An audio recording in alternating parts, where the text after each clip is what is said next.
This is a very dancing share. Yes, I said dancing weekly encouragement. I am hoping to get this out to you soon because I believe someone is really needing this today, this evening. I hope the word dancing heightened your curiosity.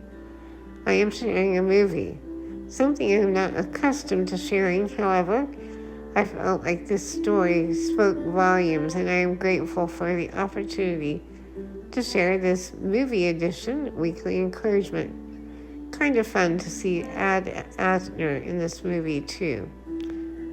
There is a theme in this story about being perfectly imperfect.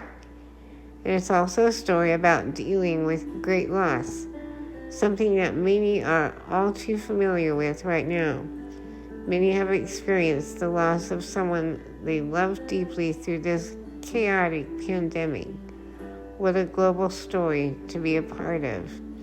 But this is also a story about how God uses heart, mind, soul, and body to touch the life of someone who is searching. And yes, you'll see dancing, lots of dancing. Even the tango, fast dancing, slow dancing, maybe even pushes the envelope of what some might consider Christian. However, I am amazed how God uses things I would never think possible to share His love. I was struck by the application of God into normalcy of life, working through life and grief, not super spiritual approaches. There's pain and shame, just like for some of us, most or many of us.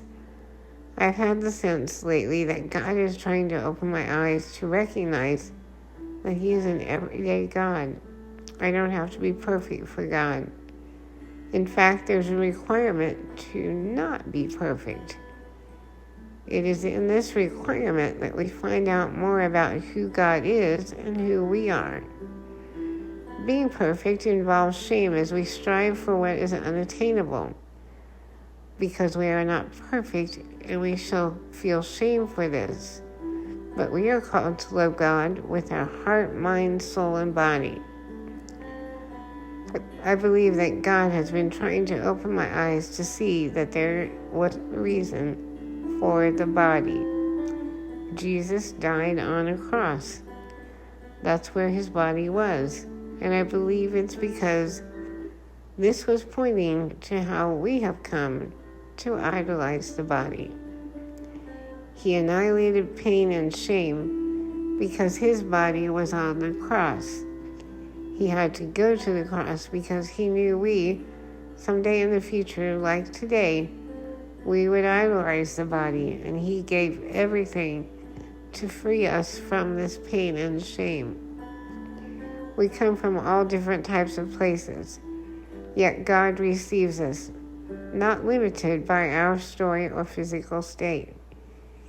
He's inviting us into this partnership, even inviting us to receive one another as He has, not requiring God to work in others' lives the same way He has before, not requiring others to live out their faith in God the same way as we've seen before. This heart starts with Him. I hope you will receive much hope and healing from today's weekly encouragement movie. Please remember, I'm praying for you because I love you.